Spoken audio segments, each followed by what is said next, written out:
আজকে আমি গুগলি তেল ঝাল বানাবো। গ্রাম বাংলায় গুগলিকে আমরা গেঁড়ি বলে থাকি। গুগলিগুলোকে সুজি দিয়ে আমি আর মা ছাড়িয়ে নিচ্ছি। তোমরা ভিডিওটা লাস্ট পর্যন্ত না দেখলে কি করে বুঝবে রান্নাটা কেমন হয়েছে। দেখো গেঁড়িগুলো কি বড় বড় সাইজের, বেশ তাড়াতাড়ি ছাড়ানো হয়ে যাচ্ছে।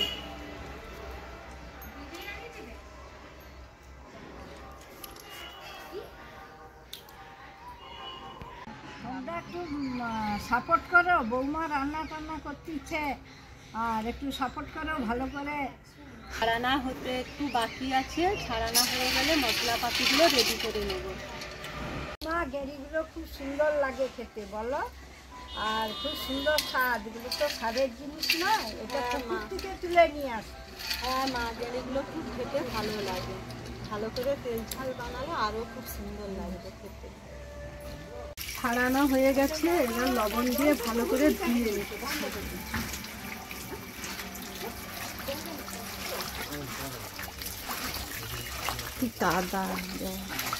পরে এগুলো আমি সিদ্ধ করে ছাড়িয়ে নেব।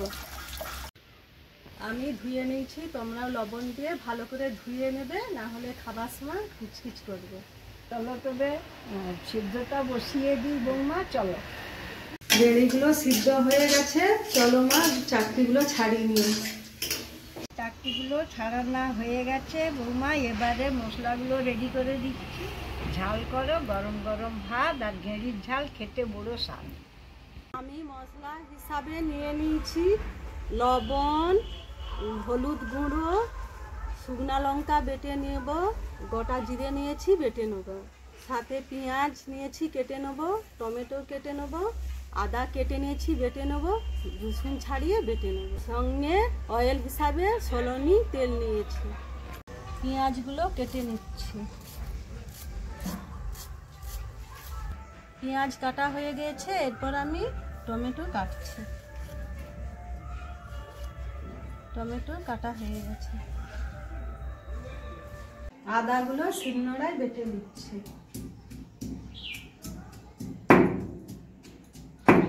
আদা বাটা হয়ে গেছে, এবারে রসুনগুলো বাটবো। এইবার রসুনগুলো বেটে নেব। রসুন বাটা হয়ে গেছে, এরপর আমি জিরাগুলো বেটে নিচ্ছি।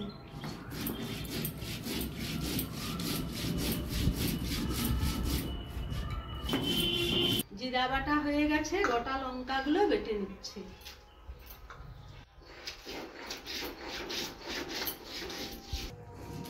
লঙ্কা বাটা হয়ে গেলে আমি কড়াটা বসিয়ে দেবো রান্না করার জন্য। তেলটা দিয়ে দিচ্ছি।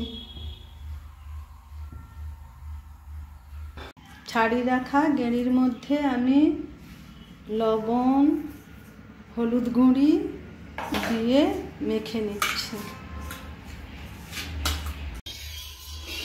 তেল গরম হয়ে গেলে এর মধ্যে আমি পেঁয়াজ কুচিটা দিয়ে দেবো। তেল গরম হয়ে গেছে, এর মধ্যে আমি পেঁয়াজ দিয়ে দিচ্ছি।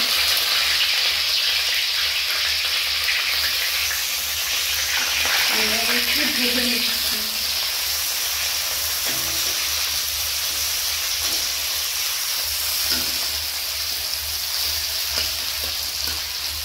পেঁয়াজ কুচি ভাজা হয়ে গেলে এর মধ্যে আমি আদাটা মিশিয়ে দেবো।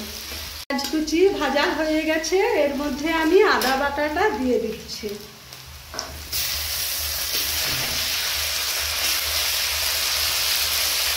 আদা বাটাটা ভাজা হয়ে গেলে এর মধ্যে আমি রসুনটা দিয়ে দেবো।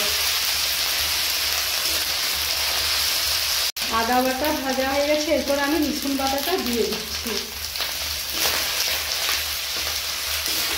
রসুন বাটা ভাজা হয়ে গেলে এরপর আমি জিরা বাটা দিয়ে দেবো।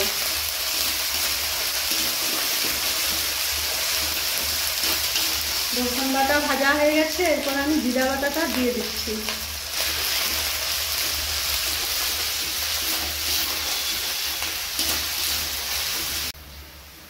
আদা ভাজা হয়ে গেছে, এরপর আমি লঙ্কা বাটা দিয়ে দিচ্ছি।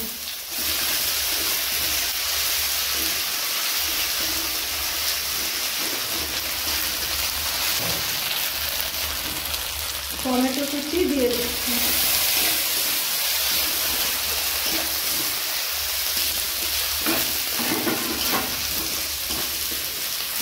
পরিমাণ মতো লবণ দিয়ে দিচ্ছি। এরপর হলুদ গুঁড়ি দিয়ে দিচ্ছি। ভালো করে একটু আমি ভেজে নেব।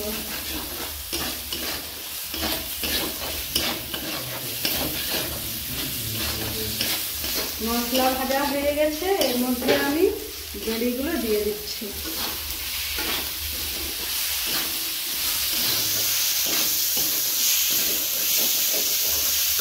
গেঁড়িটা কষা হয়ে গেলে এর মধ্যে আমি একটু জল দিয়ে দেবো।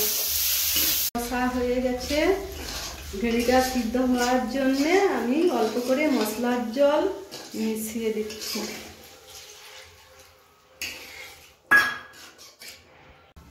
ঢাকনাটা খুলে নিচ্ছি।